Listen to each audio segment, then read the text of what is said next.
মঙ্গলবার ইস্তাম্বুলের ভিন্নধর্মী এই ডিজিটাল প্রদর্শনীতে জড়ো হন অসংখ্য দর্শনার্থীরা। চারপাশে ডাচ চিত্রশিল্পী ভ্যান গগ অনুপ্রাণিত ভিজুয়াল, বিশেষ করে স্টোরি নাইটের মতো নীল রঙের ঘূর্ণির আলো। এই মনোরম পরিবেশে চলে 1 ঘন্টার যোগব্যায়াম আর ভিজুয়াল আর্টের এই মিশ্রণে অংশগ্রহণকারীরা পেলেন সম্পূর্ণ নতুন এক অভিজ্ঞতা।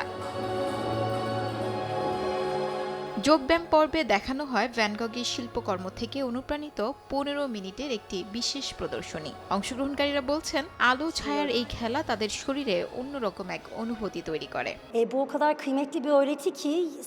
আলো আর সাউন্ডের কম্বিনেশনে পরিচিত যোগ মুদ্রাগুলোও যেন একেবারে নতুন লাগছিল। যোগ ব্যায়ামও এক ধরনের শিল্প, নিজের শরীরের মাধ্যমে আত্ম অনুসন্ধানের একটি যাত্রা। শিল্পও ঠিক একইভাবে কাজ করে।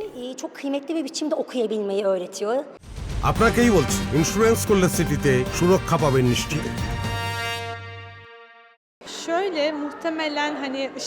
যোগ আমাদের মহাবিশ্বকে পড়তে শেখায়। ম্যাটের ওপর আমরা যত নমনীয় হই, জীবনের প্রতি দৃষ্টিভঙ্গিও তত নমনীয় হয়। শিল্পও তেমন। শিল্পে যত ডুব দিই, দৃষ্টিভঙ্গি তত বিস্তৃত হয়। প্রশিক্ষকরা বলছেন, ভ্যান গগের আলোয় ডুবে থাকা এই যোগব্যায়াম অংশগ্রহণকারীদের চোখ খুলে দিয়েছে নতুন দৃষ্টিভঙ্গিতে। শিউলি রোজা, সময় সংবাদ।